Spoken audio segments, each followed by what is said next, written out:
Hello दोस्तों, आप सबों का स्वागत है डी एजुकेशंस के यूट्यूब चैनल्स पे। मैं आप सबों का दोस्त धनजी। आज फिर से हम लोग जुड़ चुके हैं एक नए सेशन के साथ, जिसमें कि आज हम लोग देखने वाले हैं कि जो मापन है, जो मेजरमेंट होता है, मापन से कौन कौन से क्वेश्चंस बने हैं जो कि आपको देखने को मिल सकता है। जो मेजरमेंट है या मापन जो है, मापन से कौन कौन से क्वेश्चंस आपको देखने को मिलेंगे, जैसे कि रेलवे में एनटीपीसी में हो गया, ग्रुप डी में हुआ, जेई में जो पिछले साल हुआ है, सीबीटी में, मतलब कि सीबीटी के अंतर्गत जो हुआ था, कंप्यूटर बेस्ड जो हुआ है, उसमें कौन कौन से क्वेश्चंस आपके रेलवे ने पूछा है मापन से, उसको क्वेश्चंस को देखने वाले हैं। और इसकी प्रकार के हम लोग बहुत सारा वीडियो इस यूट्यूब चैनल्स पे है, तो आप लोग जाके देख सकते हैं। तो चलिए स्टार्ट करते हैं और देखते हैं कि कौन कौन से क्वेश्चंस बने। अगर वीडियो अच्छा लगेगा तो लाइक भी कर दीजिएगा और शेयर एंड सब्सक्राइब भी कर दीजिएगा। आइए पहले क्वेश्चन की ओर बढ़ते हैं और पहला क्वेश्चन क्या है देख लेते हैं। थोड़ा सा रुक जाइएगा, पहला क्वेश्चन आप लोग करिए। पहला क्वेश्चन है, एक एटमॉस्फेयर मतलब एक वायुमंडलीय दाब बराबर कितना होता है। तो एक वायुमंडलीय दाब बराबर कितना होता है, यहाँ पे 10 के पावर 5 पास्कल है, ठीक है। ए में है 10 के पावर 5 पास्कल, यहाँ पे है 6 पास्कल, और यहाँ पे होता है बी में है 10 के पावर 5 पास्कल ही है, और यहाँ पे है डी में ऑप्शंस में है 10 के पावर 6 पास्कल, ठीक है। यहाँ पे 5 है, यहाँ पे 6 है, यहाँ पे 5 है और यहाँ पे। तो आपको बताना है कि एक एटमॉस्फेयर मतलब एक वायुमंडलीय दाब बराबर कितना होता है। तो एक वायुमंडलीय दाब बराबर कितना होता है, तो सबको पता है कि 1.01 गुणे 10 के पावर 5 पास्कल होता है। कितना होता है, पास्कल होता है। तो एक वायुमंडलीय दाब बराबर कितना होता है, 1.01 गुणे 10 के पावर 5 पास्कल होता है। एक हर्ष शक्ति मतलब एक अश्व शक्ति या एक हर्ष पावर बराबर, या इसी को लिखता है एक अश्व शक्ति बराबर कितना वाट होता है। तो याद रखिएगा, एक अश्व शक्ति बराबर होता है 746 वाट, कहीं 764 वाट मत मार दीजिएगा। एक हॉर्स पावर बराबर 746 वाट होता है। अगला, एक डायोप्टर किसके बराबर है, आपको बताना है कि डायोप्टर किसके बराबर है। एक एम एम, ठीक है। एक एम एम, यहाँ पे सेकेंड इन्वर्स नहीं है, मतलब एक हैत्रे करके है और इन्वर्स है। एक डेसीमीटर बराबर या एक मीटर बराबर, यहाँ पे ऐसे करके है। ऑप्शंस लिख देते हैं, ध्यान से सुनिएगा। ए ऑप्शंस में क्या है, 1 है 1 मिलीमीटर ऐसे करके है। बी ऑप्शंस में आपका है 1 मीटर इन्वर्स। सी में है आपको क्या होता है, तो डेसीमीटर इन्वर्स, और डी में है आपका 1 सेंटीमीटर इन्वर्स। ऐसे बताना है क्या होता है डायोप्टर। आपको पता होना चाहिए कि जो लेंस की शक्ति होती है, जो लेंस की शक्ति होती है, लेंस की शक्ति का मात्रक होता है डायोप्टर, और लेंस की शक्ति का मात्रक क्या होता है, डायोप्टर होता है। और पता है आपको कि P बराबर होता है 1/f, और यह क्या होता है, मीटर में होता है। क्या होता है, मीटर में, मतलब कि 1 मीटर पर जब यहाँ पे ऐसे होता है तो ये भी क्या होता है, मीटर में ही होता है, ठीक है। तो एक यहाँ पर 1/f है, और f क्या है, दूरी है, दूरी का भी मात्रक क्या होता है, मीटर होता है। तो मीटर लिखना होगा तो कैसे लिखेंगे, तब 1 बटे में क्या हो जाएगा, मीटर हो जाएगा। तो क्या इसको हम 1 मीटर इन्वर्स लिख सकते हैं, तो कहेंगे कि 1 मीटर इन्वर्स। तो इसका राइट आंसर 1 मीटर इन्वर्स। तो कहेगा डायोप्टर किसके बराबर होता है, तो कहेंगे कि 1 मीटर इन्वर्स के बराबर होता है। किसके बराबर होता है, 1 मीटर इन्वर्स के बराबर होता है। अगला, 1 मीटर किसके बराबर होता है, एक यहाँ पे माइक्रोन में करके है, 10 के पावर -6 माइक्रोन, 10 के पावर 6 माइक्रोन, या 10 के पावर 3 माइक्रोन, या 10 के पावर -3 माइक्रोन आपको बताना है। बताइए कि 1 मीटर में कितने माइक्रोन, 1 मीटर कितने माइक्रोन होता है, या 10 के पावर -6 10 के पावर -6 माइक्रोन, 10 के पावर -3 माइक्रोन, 10 के पावर 6 माइक्रोन, या 10 के पावर 3 माइक्रोन। बताइए कि माइक्रोन क्या होता है। तो सबको पता है कि 1 माइक्रोन बराबर होता है, 1 माइक्रोन बराबर होता है 10 के पावर -6। 1 मीटर बराबर होता है 10 के पावर लिखिए जल्दी से बताइए। चलिए मेरे भाई यहाँ पे आप थोड़ा सा गलती कर सकते हैं, क्योंकि आपको यहाँ पे कुछ और पूछा है, आप लोग मारिएगा कुछ और, क्योंकि आपको पता है यहाँ पे 1 मीटर किसके बराबर होता है, 10 के पावर माइनस 6 माइक्रोन या 10 के पावर 6। अब कितना आना था, माइक्रोन दिखाना, तो माइक्रोन कहेगा कि -6 होता है, तो 10 के पावर -6। मेरे भाई ऐसे नहीं होता, वहाँ पे कहता है कि 10 के पावर -6 माइक्रोन बराबर जो होता है, माइक्रोन बराबर जो होता है वह 1 मीटर होता है। और यहाँ पे आपसे पूछा है 1 मीटर में, 1 मीटर में मतलब कि 1 मीटर में पूछा है, तो 1 मीटर के लिए क्या होगा, तो जब यह माइक्रोन ऐसे देखिए 10 के पावर माइनस क्या होता है 6 ही होता है, कितना होता है 10 के पावर -6 माइक्रोन बराबर 1 मीटर। यहाँ थोड़ा सा समझने वाली बात है, नहीं तो मरवा देंगे 6 तो कहिएगा कि कैसे हो गया। यहाँ पर देखिए 10 के पावर -6 माइक्रोन बराबर होता है 1 मीटर। यहाँ पे आपसे 1 मीटर में पूछा है, ठीक है। तो मेरे भाई माइक्रोन 10 के पावर -6 मतलब कि क्या 10 के पावर 6 ऐसे लिख सकते हैं। एक माइनस का मतलब क्या 10 के पावर 6 बराबर 1 मीटर, ठीक है। और मीटर का कहता है तो यहाँ से निकाल लीजिएगा। तो यहाँ से राइट आंसर क्या हो जाएगा 10 के पावर -6। तो 10 के पावर 6 कितना हो जाएगा 10 के पावर 6 माइक्रोन ऐसे होता है 10 के पावर माइनस में, और रहता है माइनस में कब, जब 10 के पावर -6 माइक्रोन बराबर 1 मीटर होता है। लेकिन 1 मीटर करके पूछेगा तो 10 के पावर 6 हो जाएगा। कन्वर्टिंग करके चेक कर लीजिएगा। प्रदीप्त का माप यानी कि प्रदीप्त किसका मात्रक होता है, प्रदीप्त माप निम्न में से किसका किया जाता है, मिलो वोल्टामीटर का, लक्स मीटर का, स्टेबोस्कोप का या पीएच स्कोप का। तो जो प्रदीप्त होता है वे लक्स मीटर का होता है। किसका होता है लक्स मीटर का होता है। यह तो स्टेबोस्कोप क्या है, पहियों द्वारा घूर्ण गति को मापता है। पीएच मीटर तो आपको अम्लीयता और क्षारीयता को मापता है, और मिली वोल्ट मीटर नहीं होता।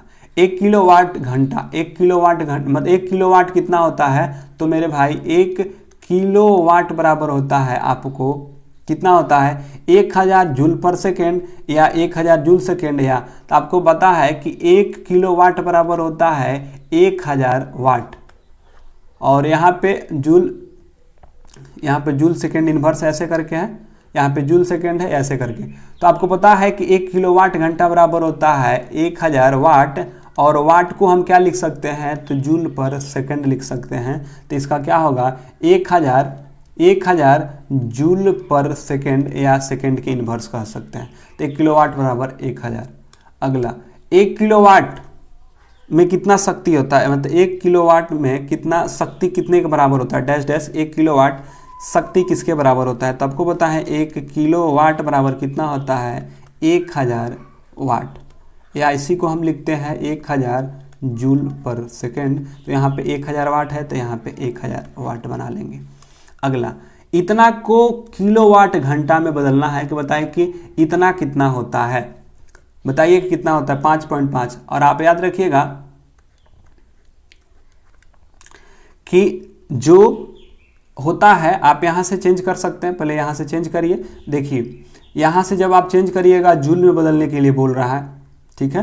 तो पहले तो 5 है, पहले तो देख लीजिए 1 किलोवाट घंटा बराबर 1 किलोवाट घंटा बराबर कितना जूल होता है, 1 किलोवाट घंटा बराबर कितना जूल होता है, ठीक है। 1 किलोवाट घंटा बराबर कितना जूल होता है, तो पहले निकालिए 1 किलोवाट। 1 किलोवाट को तो आपको पता है ना, अभी देखिए 1 किलोवाट घंटा, इसमें 3 चीज़ों का है, किलोवाट और घंटा। किलोवाट को तभी बताएं कि 1000 वाट, और जो घंटा होता है घंटा में देखिए 60 मिनट का 1 घंटा, मिनट को आप क्या करिएगा सेकेंड में बदलिएगा तभी तो होगा, क्योंकि घंटा में नहीं होता है, समय का मात्रक सेकेंड में चाहिए। घंटा मतलब कि 60 मिनट, 60 मिनट को सेकेंड में बदलने के लिए 60 से गुणा करेंगे तो यह सेकेंड में बदल गया, सेकेंड में बदल गया। तो यह कितना हो जाएगा आपका 36 और 3 2 5। तो यहाँ से हम कहेंगे कि 1 किलोवाट घंटा जो होता है, 1 किलोवाट घंटा में जो होता है कितना जूल निकल के आता है, 1 किलोवाट घंटा में कितना जूल निकल के आता है, तो वे आपका आता है 3 गो जीरो यहाँ से और 2 गो जीरो यहाँ से। तो कहेंगे कि 36 गुणे 10 के पावर 5 जूल। या कभी कभी इसी को लिखता है, यहाँ पे पॉइंट बिठा देता है, तो जब 3 पॉइंट कर देगा, यहाँ पे पॉइंट बिठा देगा तो 3 पॉइंट 10 के पावर 6 जूल होता है। तो आप याद रखिएगा कि 1 किलो वाट घंटा बराबर होता है 3.6 गुणे 10 के पावर -6 जूल। ठीक है, और यहाँ पे सब में ऑप्शंस में जो है आपका कितना कितना क्या छूटा हुआ है, तो यहाँ पे आपका एक 8 छूटा हुआ है, एक आपका 5 छूटा है, और यहाँ पे है 6 और एक पे है 6। ठीक है, तो ऐसे ऐसे ऑप्शंस में था। तो अब देखिए 1 किलोवाट घंटा बराबर 3.6 गुणे 10 के पावर -6 जूल होता है। तो 1 किलोवाट में इतना, तो 5 में क्या करना है, आपको गुणा कर देना है। तो जब आप 5 से गुणा करिएगा तो 5×3 = 15, ऐसे ही बेसी होने वाला है। तो 3 ऑप्शंस तो इसी प्रकार नहीं होगा, क्योंकि यह सब के सब क्या है, छोटे हैं। और यहाँ पे 5.5 से गुणा करना है, और एक ही का होता है 3 पॉइंट, तो एक ही ऑप्शन ऐसा दिखाई दे रहा है जो कि डी ऑप्शन में है। फिर वही बात है कि इससे गुणा करना है। 1 किलोवाट घंटा बराबर कितना, तो 1 किलोवाट, पल 1 किलोवाट में निकाल लीजिए। 1 किलोवाट में होता है 3.6 गुणे 10 के पावर -6 जूल है। और यहाँ पर भी सभी ऑप्शंस में आपका छूटा हुआ है। यहाँ पर लिख लीजिएगा 6 है, यहाँ पर भी 6 है, और यहाँ पे 8 है, और यहाँ पे क्या है, 5 है। आप लोग बनाइए क्या है। तो आपको पता ही होता है कि 1 किलोवाट घंटा बराबर 3.6 है, और यहाँ पे क्या कर रहे हैं, 3.6 में 5.6 का गुणा कर दीजिए, और 10 के पावर -6 जूल तो है ही है। तो जब इसको आप गुणा करिएगा तो कितना हो जाएगा, गुणा भागा कर लीजिएगा, तो इसका राइट आंसर क्या हो जाएगा, ए आ जाएगा। गुणा करने पे आपका ए आ जाएगा। 10 के पावर -10 के पावर, यहाँ पे माइनस नहीं होता है, माइनस तो उसमें भी लिखे हैं कहाँ, 10 के पावर 6 वाला में ना, 10 के पावर 6 होगा, माइनस नहीं होता है। भुला जाते हैं हमेशा लोग, यही कन्फ्यूजन हो जाता है। तो 3.6 गुणे 10 के पावर 6 जूल होता है, माइनस में नहीं होता है, ध्यान रखिएगा। अगला फिर इसी प्रकार का है 1 न्यूटन। 1 न्यूटन बराबर कितना होता है, तो न्यूटन किसका होता है, तो न्यूटन तो बल का होता है, और बल का सूत्र होता है एफ जो होता है वह ए में बराबर होता है। एम क्या है, एम होता है आपका द्रव्यमान, द्रव्यमान का केजी, और ए होता है त्वरण। तो त्वरण को क्या कहते हैं, तो गुणे मीटर प्रति सेकेंड स्क्वायर। तो इसको क्या लिख सकते हैं हम, केजी मीटर, ठीक ना, केजी मीटर सेकेंड के पावर -2।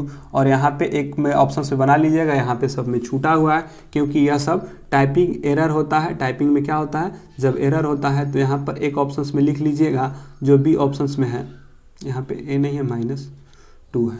तो ठीक है, 1 केजी गुणे 1 होता है। तो याद रखिएगा 1 केजी मीटर सेकेंड के पावर -2 इसका राइट आंसर हो जाएगा।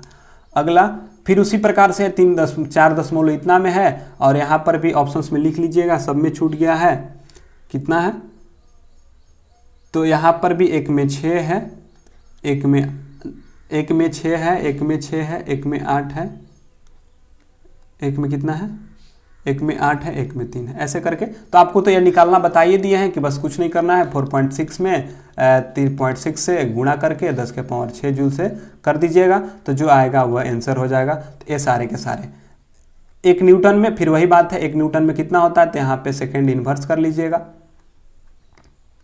ठीक है, देखिए फिर 2 किलोवाट घंटा, यहाँ पे हॉर्स होना चाहिए, तो 2 में आपको बस गुणा कर देना है, वही बात है, 2 गुणे 3.6 गुणे 10 के पावर 6 जूल करके कर लीजिएगा। फिर वही बात है, इसी प्रकार का क्वेश्चन है। अच्छा अगला, प्रकाश वर्ष के द्वारा किससे मापा जाता है, यानी प्रकाश वर्ष के द्वारा किसको मापते हैं। प्रकाश वर्ष से हम क्या मापते हैं, ऊर्जा, दूरी, वेग या शक्ति। ऊर्जा, दूरी, वेग या शक्ति। तो प्रकाश वर्ष किसका मात्रक है, तो प्रकाश वर्ष दूरी का मात्रक होता है।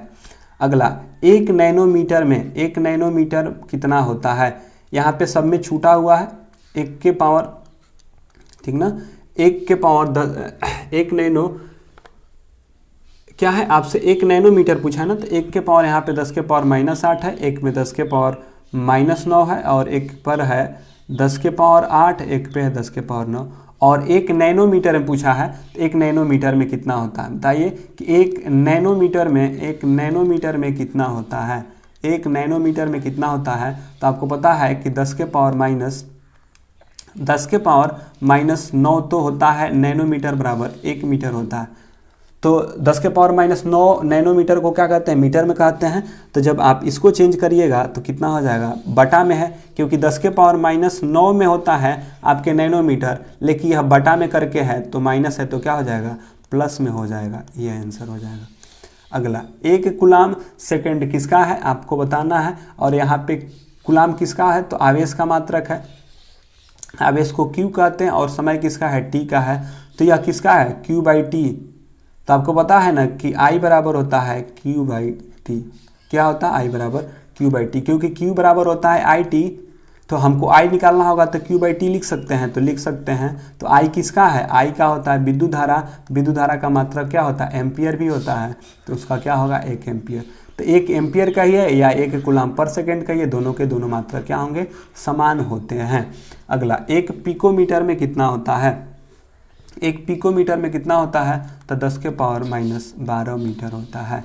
तो 10 के पावर -12 मीटर होता है। अगला, 1 जूल, 1 जूल कितना होता है, 1 जूल, जूल आपको पता है कि कार्य का या जूल किसका होता है, तो बताइए 1 जूल में कितना होता है, 1 जूल में कितना होता है। तो आपको पता है कि जूल क्या है, 1 जूल में होता है 1 न्यूटन, 1 जूल में होता है 1 न्यूटन और 1 मीटर। 1 न्यूटन गुणे 1 मीटर को हम क्या कहते हैं, जूल कहते हैं। अगला, एक विशेष घर में 5 दिनों में 100 इकाई की खपत की गई, तो यदि जूल मतलब एक विशेष घर में 5 दिन में 100 इकाई खपत की जाती है, तो जूल में इसे परिवर्तित करिए कितना होगा।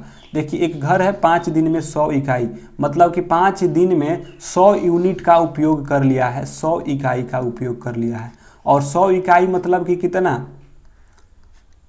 इकाई कैसे आता है, तो 100 इकाई मतलब 1 यूनिट है, मतलब कि जैसे 100 यूनिट यह क्या कर लिया है, खपत कर लिया है। और 5 से तो कुछ मतलब ही नहीं है। और आपको पता होना चाहिए कि एक इकाई में या 1 यूनिट में या 1 किलोवाट में, 1 किलोवाट घंटा उसी प्रकार का होता है, या 1 इकाई में कितना होता है, तो 3.6 गुणे 10 के पावर 6 होता है। तो यहाँ पे 6 6 6 कर लीजिएगा, और यहाँ पे 8 8 तो तैबे किया है, यहाँ पे 8 है, ऊपर 8 है। तो 1 इकाई में 3.6, तो 100 में कितना, 100 से आपको गुणा कर देना है, 3.6 में 100 से गुणा कर देना है, गुणे 10 के पावर 6 जूल। तो जब 100 से गुणा करिएगा तो 1 यहाँ पे चला जाएगा, तो 360 जूल हो जाएगा। तो यहाँ पे -1 में है, एक प्लस है, तो याद रखिएगा। ये सारे 746 वाट क्या होता है, तो एक अश्व शक्ति होता है, तो एक अश्व शक्ति होता है। ये क्या थे आपके मापक से, जो आपके क्या थे, मापन से थे, मतलब कि यह सारे के सारे आपके मापन से क्वेश्चंस दिए गए थे। तो मापन से क्वेश्चंस इतना ही था।